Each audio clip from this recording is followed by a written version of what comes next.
abategetsi ba leta zunze ubumwe za Amerika hamwe na IRAN bamaze gutangaza yuko bashitse ku masezerano y'ibanze yo guhagarika intambara iri hagati muri ivyo bihugu nk'uko vyatanguye kuboneka mu itangazo ry'umushikiranganji w'imigenderanire wa Pakistan. Igihugu cagize uruhara kandi cakiriye novuga ibiganiro vy'ivyo bihugu. Inyuma yaho twarabonye kandi ubutumwa bwa Donald Trump ku rubuga rwaniro rwa Truth Social aho avuga yuko bamaze gushika ku masezerano y'ibanze. Ibiri muri ayo masezerano byose ntibiraja habona, ariko ivyibanze nuko umuhora wa Ormuz ugiye kugururwa, kandi bavuga yuko intambara zari mu karere harimo n'igihugu ca Liban zigiye guhagarara. Nyuma yaho Israel yabandanije itera ibitero mu majepfo ya Beirut yerekeza umugwa wa Hezbollah. Uwo mugwa wa Hezbollah nawo ukaba ari umugwa warushikiwe n'igihugu ca Iran. Twabamenyesha kandi yuko ibijanye n'intambara iri muri Liban vyari vyabaye agahata mu biganiro vyo gushika ku mahoro hagati ya Amerika na Iran. Kuva ayo matangazo agiye habona, igiciro c'ibitoro kikaba camaze kumanuka. Iyo ngingo ni ingingo yaryoheye cane abantu ndetse n'isi yose, aho twovuga nk'umugwi w'ibihugu vya Buraya ndetse n'ubumwe bwa Afurika bwamaze gutangaza ko bwaryohewe n'iyo ngingo. Ivyo bihugu vyose vyashitseko atagahati. Tubibutse yuko ayo masezerano azoterwako igikumu ku munsi wa gatanu mu gihugu c'Ubusuwisi. Nitwa Tristabella Munezero, aha ni kuri Paholo Cash Media, nirwo rukurikirane rw'ibiganiro tubashikiriza jewe na mugenzi wanje Patrick Rusaje Nsengimana. Turabahaye ikaze.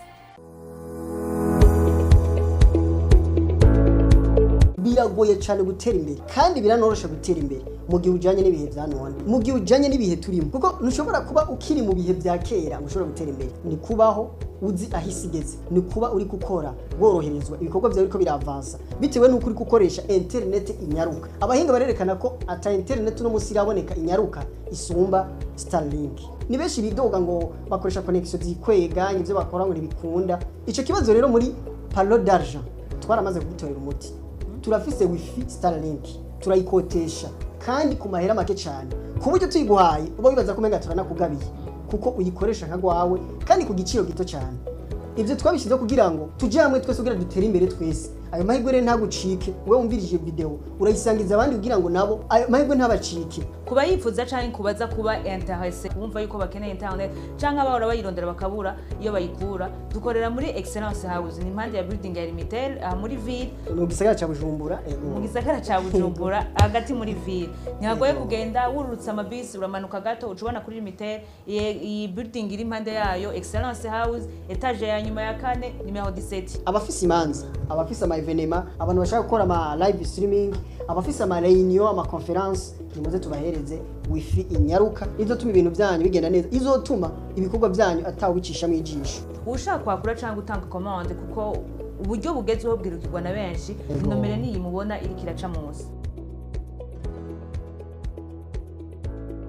Rega Patrick, nubwo amasezerano ataraca habona ngo bavuga ati ibyashitsweko ni ibyo Iran yemeye byose ni ibyo Amerika byose yemeye ni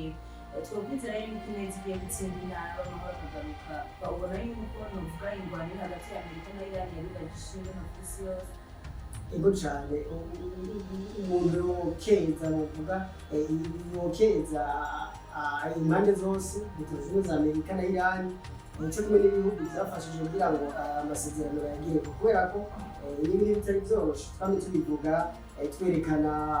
umwe mu bandi rumwe yaradadaza ubundi muri bakadadaza, ni ibintu bitari byoroshe na gatoya, kubera ko tugarije kuraba hirya no hino ku isi benshi uko babigize mu ntangamarara baragiye bakiza, bariko barakeza n'ubu bakeza no kugira impande zose bashima. Muri karorero nk'umuryango w'ubumwe bwa Afurika, ego urashima cane iyi ntambwe Amerika na Iran bageze, kubera ko twibukije bariko baradukurikirana. Tubibutse ko ubundi intambara iriko ibera muri Iran cane intambara yatumye wugaba umuhora wa Ormuz, ni intambara itigeze yorohereza ibihugu vya Afurika, kubera ko hano ubusesanguzi bwerekana ko ibice 70% by'ibitoro Afurika igura hanze, Afurika irangura hanze ivyo bice 70% vy'ivyo bitoro canke Afurika y'ubuseruko. Ivyo bitoro biva mu buseruko bwo hagati bw'isi kandi bigaca mu muhora wa Ormuz. Ni ukuvuga ko rero Ormuz yari yugaye, ni ukuvuga cyangwa ko ari ibice 70% vy'ibitoro bitariko vyinjira muri Afurika cyane cyane mu karere ka Afurika y'ubuseruko aho uburundi busanzwe buherereye. ni ukuvuga rero ni intambwe nziza ni ukuvuga ku isi yose kubera ko n'umuryango cyangwa mpuzamakungu urashima cyane intambwe kubera ko Antonio Guterres arongoye yagize ati ibi bisobanuye intambwe iganisha ku kurangiza ayo makimbirane mu mahoro. Ni ukuvuga ko yerekanye ko novuga ari intambwe nziza izotuma novuga isi isubira mu mahoro. Si wenyine n'ibindi bihugu nk'Ubudagi, Ubufaransa, Ubuyapani bose bagiye bakeza bashima bashikiriza ko ariko banezerewe cyane bashima rwose intambwe novuga impande zose zakizeho.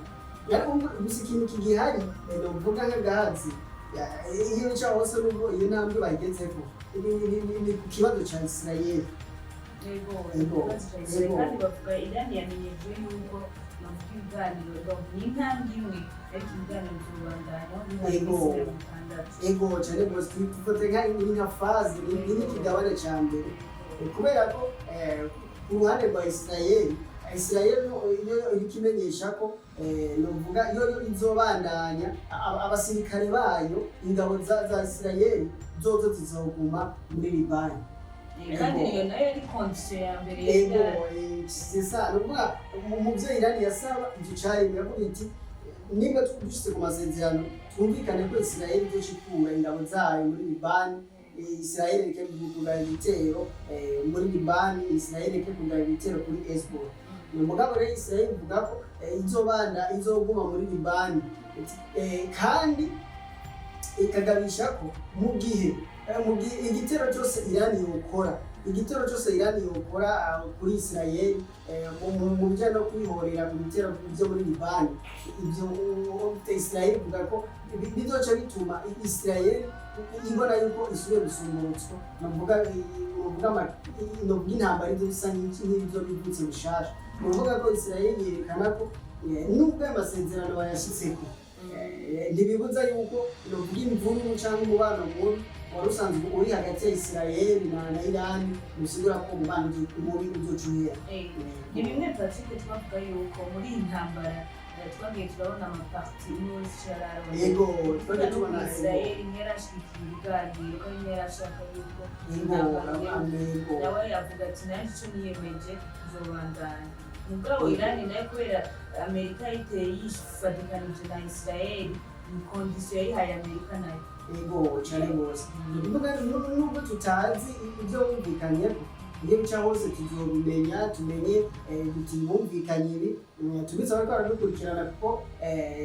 leta zunze za Amerika mu byo zasaba cyane harimo ko Iran inovuga itanga iranium itanga iranium aho Trump agereranya yuko Iran ifise iranium igira ku biro 200. Ni ukuvuga ko rero mu byo rero Amerika isaba mu byo Trump yasaba muri biganiro ni uko Iran yotanga iranium kugira ngo Iran ntishobore kubandanya guhingura iranium iheze izokugwemo amabombe nucleaire. Mugabo muri biganiro Iran yaragejeje kwerekana ko Iran ikoresha ariyo gukoresha mu bindi bisata by'umuyagankuba, ibisata by'amasoko ntanganguvu, ibindi bisata by'ubushakashatsi atariyo gukoresha mu bijyanye n'ibigwanisho. Yego kandi Amerika yaranasaba ko bavuga Ormuz ukingirwa ku mpande zose novuga kugira ngo Iran ntizisubire ku bubasha cyangwa ubushobozi bwo kuba yokoroherwa gufunga umuhora. Ibi nabyo rero Iran ntigeze ibyemera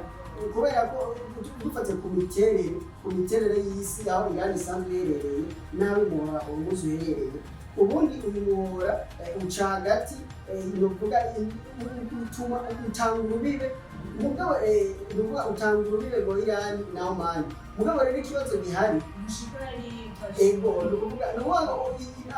ubwato iyo buriko bararengana butwara ibidandazwa ntibushobora guca ku ikote ya Oman ntibikunda kubera ko ubwato bubanza guca mu ntuvuga ndavuze nk'agakuruware mu gakuruware kegamiye uruhande rwa Iran novuga mu mazi ya Iran niyo mpamvu rero ngo Iran ivuga iti ni ahantu bwato buca n'ubundi ni mu mazi y'iwacu tugenda kuvuga ko tugeza kuhakontorora tugeza kugenzura kubera ko ni mutungo rusange w'iwacu ni ukuvuga ko rero mu byo bumvikanye ko uno munsi Trump nako yatangaje ko yatangaje ashikiriza ko umuhora Ormuz usubiye kugurwa burundu ibidanda bisubiye kuhaca ukuri kwambi ni ukuvuga amahoro azongeye kuboneka rero turamenye ibyo bumvikanye ko ntituzi uwahevye ntituzi novuga ibyo novuga bacacuye baravuga ati jewe nembereye ibi nanjye nembereye ibi mugabe iyo bica hose mu gihe impande zose zemeranije yuko novuga bashyize ku masezerano yo kumvikana novuga no guhagarika intambara aba ari umusaruro mwiza intambwe twizera n'ibizova muri iyo minsi 67 bazobishika ko bavyumvikana yego cane gose kandi nibaza ibiri muri ayo masezerano navyo urumva ko bazoyasinya kuwa gatanu bizotangwa kuwa gatanu yego Irani yerekuye yego tuzobegura Amerika yafatiye Irani yego cane gose yego kubera ko mu masezerano nuvuga ko mu biganiro Irani n'ivyo yari yabisabye yarabiti umuragaba mu byo mutegereze ubwa mbere muzoca mugukura k'ibihano byose mwanufatiye by'ubutunzi ariko ikindi kintu rero gikomeye Irani yari yasabye mu biganiro yari yasabye ko Amerika yoshumusha Irani ni ukuvuga Amerika yotanga ishumusha cyangwa umuzibukiro ku vyononekaye byose muri Irani kuva ku 28 Ruhuma gushika uno munsi ni ukuvuga ivyononekaye byose muri Irani byateye ivyononye n'amabombe Amerika na Israel batera muri Irani ivyononekaye byose byasamuwe byose n'iyo ntambara ni ukuvuga ko Irani yasabaye ko Amerika izotanga umuzibukiro ni ukuvuga inshumusho indishyi y'akababaro y'ivyo bintu vyononeye kandi amakuru yo kwizera dufise nubwo ataraje nkabona ni uko Amerika izishobora kuba yaravyemeye izofungukanya kandi ibyo navyo bica biha nuvuga ngo tuvyose Irani yego cyo bitanga icyizere yego guhagarika kudandaza yego bira tuzobana impuzu arabitohoza nubwo amasezerano ntarategwa ko umukono utumenye impande zose umuvyo yemeye ubundi vyo yemeye niyo mpamvu yari inkuru twashatse tubashikirize mumenye ingene ibintu vyifashe kubera ko twarabanye kuva novuga imvuru z'igitangura tubashikiriza ingene ibintu biriko biragenda niyo mpamvu tubatiriza kubabwira ngene n'umusi ibintu vyifashe mugabe bica hose murumva ko novuga amahoro agiye kuboneka kuko twabashikirije ko n'abategetsi batandukanye hirya no hino mw'isi bakeje cane Amerika na Irani kuba ibihugu vyashoboye gushika kuko umusaruro kuba ibihugu vyashoboye gushika kumvikana guhagarika intambara bakashika ku masezerano y'amahoro turutse ngako kuri Pawulo Kashumedia turasaba mande mudushikira mwese abone mu comment kandi mugire like inkuru zacu muzine n'abandi zishikira abandi yari Christabella Munezero nari kumwe na mugenzanje Patrick Rusasha Tangimana nawe utaha biragoye cyane gutera imbere kandi biranorosha gutera imbere mu gihe ujanye n'ibihe vya none mu gihe ujanye n'ibihe turimo kuko ntushobora kuba ukiri mu bihe vya kera ngo ushobora gutera imbere ni kubaho uzi ahisi igeze ni kuba uri gukora woroherezwa ibikorwa byawe biriko biravansa bitewe n'uko uri gukoresha internet inyaruka abahinga barerekana ko ata internet no musi iraboneka inyaruka isumba Starlink ni benshi bidoga ngo bakoresha connection zikwega ivyo bakora ngo ntibikunda ico kibazo rero muri palo d'argent twaramaze kugitorera umuti turafise wifi Starlink turayikotesha kandi ku mahera make cyane ku buryo tuyiguhaye uba wibaza ko menga turanakugabiye kuko uyikoresha nka gwawe kandi ku giciro gito cyane ivyo twabishize kugira ngo tuje hamwe twese kugira dutere imbere twese ayo mahirwe rero ntagucike we wumvirije video urayisangiza abandi kugira ngo nabo ayo mahirwe ntabacike kuba yifuza canke kubaza kuba intéressé kumva yuko bakeneye internet canke abahora bayirondera bakabura iyo bayikura dukorera muri Excellence House ni mpande ya building ya Limitel muri ville mu gisagara ca Bujumbura mu gisagara ca Bujumbura hagati muri ville ntihagoye kugenda wururutsa amabisi uramanuka gato ucubona kuri Limitel iyi building iri mpande yayo Excellence House etage ya nyuma ya 4 numero 17 abafise imanza abafise evenema abantu bashaka gukora ama live streaming abafise ama reunion ama conference nimuze tubahereze wifi inyaruka izotuma ibintu byanyu bigenda neza izotuma ibikorwa byanyu atawicisha mu ijisho ushaka kwakura cyangwa utanga commande kuko uburyo bugezweho bwirukirwa na benshi inomere niyi mubona iriko iraca munsi